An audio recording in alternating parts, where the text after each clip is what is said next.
அனைவருக்கும் வணக்கம். Welcome to Lotus NEET biology Tamil YouTube channel. நம்முடைய யூடியூப் சேனலில் நம்ம இப்போ பார்க்க போகிற வீடியோ பிடி அசிஸ்டன்ட் பிஆர்டி எக்ஸாம் 2026 நமக்கு நோட்டிஃபிகேஷன் வந்து பார்த்தீங்கன்னா விரைவில் வெளிவர இருக்குது. ஸோ அதுக்காக வந்து பார்த்தீங்கன்னாக்கா அதிக மதிப்பெண் பெறணும் அப்படின்னா கவனம் சிதறாமல் எப்படி படிக்கணும், ஸோ அந்த டிப்ஸ் தான் வந்து பார்த்தீங்கன்னாக்கா இந்த வீடியோவில் பார்க்க போகிறோம். ஸோ வீடியோ பார்க்குறதுக்கு முன்னாடி நான் போடுற வீடியோ பிடிச்சிருந்தால் மறக்காமல் சேனலை சப்ஸ்கிரைப் பண்ணுங்கள். வீடியோ பிடிச்சிருந்தால் மறக்காமல் உங்கள் ஃப்ரெண்ட்ஸுக்கும் ஷேர் பண்ணுங்கள். வீடியோக்கு ஒரு லைக் பண்ணுங்கள். ஸோ ஃபஸ்ட்டு கவனம் சிதறாமல் படிக்கணும் அப்படின்னா நம்ம பண்ண வேண்டியது என்ன அப்படின்னாக்கா, நமக்கு எங்கெல்லாம் கவனம் சிதறும் அப்படின்னு ஃபஸ்ட்டு யோசிக்கணும். ஸோ அதே மாதிரி வந்து பார்த்தீங்கன்னா எந்த டைமில் படித்தா நம்மளால் வந்து பார்த்தீங்கன்னாக்கா கான்சன்ட்ரேட்டோடு படிக்க முடியும். ஒரு சிலர் என்ன பண்ணுவாங்க அப்படின்னாக்கா நைட் டைமில் உட்காந்து படிப்பாங்க. ஒரு 10 o'clock உட்காருவாங்க. நைட்டு வந்து பண்ணாக்கா ஒரு 1 o'clock வரைக்கும் படிப்பாங்க. ஒரு சிலர் வந்து பண்ணாக்கா இயர்லி மார்னிங் எழுந்து உட்காருவாங்க. ஒரு 4 o'clock எழுறது, 3 o'clock எழுறது. ஸோ அந்த டைம்லலாம் படிக்கும்போது நமக்கு வேறு எந்த டிஸ்ட்ராக்ஷனுமே இருக்காது. ஸோ நல்லா வந்து பண்ணாக்கா வேகமாக படித்து முடிக்க முடியும். ஸோ இது மட்டும் வந்து பண்ணாக்கா ஒவ்வொருத்தருக்கும் டிஃபர் ஆகும். ஒரு சிலருக்கு நைட்டில் படிக்க தான் வந்து பண்ணாக்கா கரெக்டாக இருக்குன்னுவாங்க. ஒரு சிலர் வந்து பண்ணாக்கா மார்னிங்கில் படிக்கிறது எனக்கு வந்து நல்லா இருக்குன்னுவாங்க. ஸோ அது அவங்களுடைய இண்டிவிஜுவலை பொறுத்து. ஸோ உங்களுக்கு எது கரெக்டாக இருக்குன்னு பாருங்கள். என்கிட்ட கேட்டால் நான் என்ன சொல்லுவேன் அப்படின்னாக்கா இயர்லி மார்னிங் படிக்கிறது தான் வந்து பண்ணாக்கா பெஸ்ட்டு. ஏன்னா நைட்டு வந்து பண்ணாக்கா நம்ம என்ன தான் உட்காந்து ரொம்ப நேரம் படித்தாலேயும் எல்லாமே ஞாபகம் இருக்குமான்னு சொல்ல முடியாது. ஏன்னா நமக்கு தூக்கம் வர மாதிரி இருக்கும். ஸோ அந்த டைமில் படிக்கிறது ஞாபகம் இருக்காது. படிச்சுமானே ஞாபகம் அடுத்த நாள் வந்து பண்ணாக்கா தெரியாது. ஸோ இந்த மாதிரி நிறைய வந்து பண்ணாக்கா சின்ன சின்ன இஷ்யூஸ் எல்லாம் இருக்கும். ஸோ அதனால் வந்து பண்ணாக்கா இயர்லி மார்னிங் எழுந்து உட்காந்து படிக்கிறது பெஸ்ட்டு. அடுத்து வேறு எங்கே கவனம் சிதறும் அப்படின்னாக்கா, ரொம்ப இம்பார்ட்டண்ட்டாக இருக்கக்கூடிய இடம்னு பார்த்தீங்கன்னாக்கா நம்மளுடைய மொபைல் தான் நமக்கு மிகப்பெரிய கவனச்சிதறலே.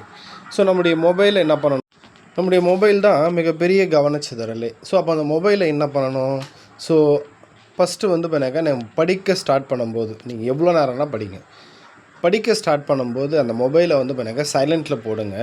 முடிஞ்ச அளவுக்கு வந்து பண்ணாக்கா நீங்கள் உட்கார்ற இடத்துலேருந்து எட்டாத தொலைவில் மொபைலை வச்சுருங்க. சரிங்களா? ஒரு சிலர் என்ன பண்ணுவாங்கன்னா, நான் படிக்கிறேன் சார், படிக்கும்போது வந்து பண்ணாக்கா எனக்கு இருக்கக்கூடிய அந்த டவுட்டை வந்து பார்க்கறதுக்காக மொபைல் பக்கத்துலேயே வச்சுக்கிறேன்னுவாங்க. ஸோ அந்த தப்பை மட்டும் பண்ணாதீங்க. நீங்கள் தனியாக வந்து பண்ணாக்கா ஒரு பேப்பர் வச்சுக்கோங்க. உங்களுக்கு என்ன டவுட் வருதோ அந்த டவுட்டை வந்து பண்ணாக்கா அந்த பேப்பரில் எழுதி வச்சுக்கிட்டு அதுக்கு தனியாக வந்து பண்ணாக்கா செப்பரேட்டாக டைம் ஒதுக்கி நீங்கள் வந்து அப்போ சர்ச் பண்ணிங்க. இப்போ நீங்கள் என்ன பண்ணுவீங்கன்னா, ஃபார் எக்ஸாம்பிள் படிக்க ஸ்டார்ட் பண்ணுவீங்க. ஒரு சின்னதாக டவுட் வரும், மொபைல் எடுத்து பார்ப்பீங்க. ஸோ நீங்கள் ஏதோ ஒரு செக் பண்ணுவீங்க. செக் பண்ணி வச்சுட்டு அப்படியே வைக்க மாட்டோம். அடுத்து என்ன பண்ணுவோம், உடனே அது ரிலேட்டடாக வேறு ஒரு நியூஸு, அது ரிலேட்டடாக வேறு ஒரு நியூஸ், அப்படியே கொஞ்சம் கொஞ்சமாக நிறைய வந்து பண்ணாக்கா டைம் லாஸ் ஆகிடும். அதனால் முடிஞ்ச அளவுக்கு அந்த மொபைலை வந்து பண்ணாக்கா சைலண்டில் போட்டு தூக்கி தொலைவாக வச்சுருங்க. அப்போ தான் வந்து பண்ணாக்கா நம்மளால் என்ன பண்ண முடியும்னா அந்த சின்ன டிஸ்ட்ராக்ஷன் கூட இல்லாமல் இருக்க முடியும். அடுத்தது மெசேஜ் டோனு கண்டிப்பாக வந்து பண்ணாக்கா ஆஃப் பண்ணி வைக்கணும்.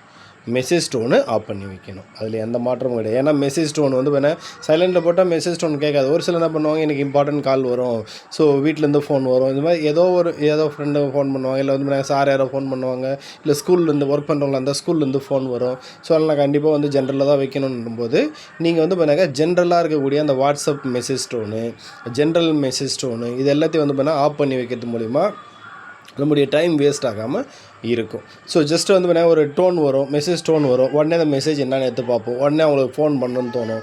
ஸோ இந்த மாதிரியான வந்து பார்த்தீங்கன்னா டைம் எல்லாத்தையும் வந்து பார்த்தீங்கன்னா டிஸ்ட்ராக்ஷன் இல்லாமல் இருக்கிறதுக்கு அந்த மெசேஜ் டோன் வாட்ஸ்அப் மெசேஜாக இருக்கட்டும், இல்லை நார்மல் மெசேஜாக இருக்கட்டும், ஸோ இதோடைய மெசேஜ் டோனை ஆஃப் பண்ணி வைக்கணும்.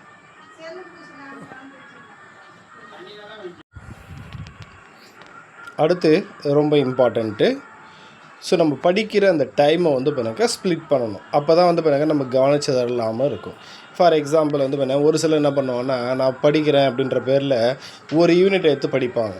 ஒரு யூனிட்டை வந்து பண்ணாக்கா ஒரு 10 daysக்குள்ளே முடிக்கணும் அப்படின்னு ஒரு பிளான் பண்ணுவாங்க. ஆனால் அந்த 10 daysக்குள்ளே முடிக்க முடியுமானா அது தெரியாது.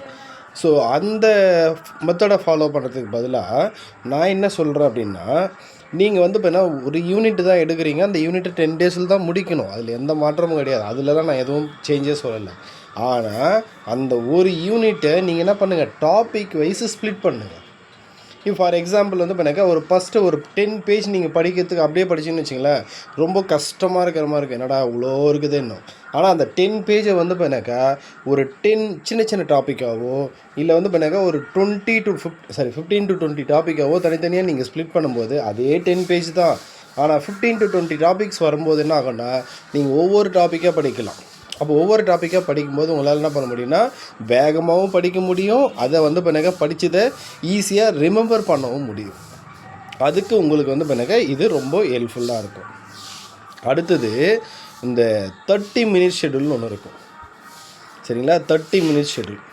இந்த 30 மினிட்ஸ் அப்படின்றது என்ன அப்படின்னா, நீங்கள் படிக்கிற டைம் கரெக்டாக வந்து பிறகு 30 மினிட்ஸ் மட்டும் தான் படிக்கணும் ஒரு டாப்பிக்கு.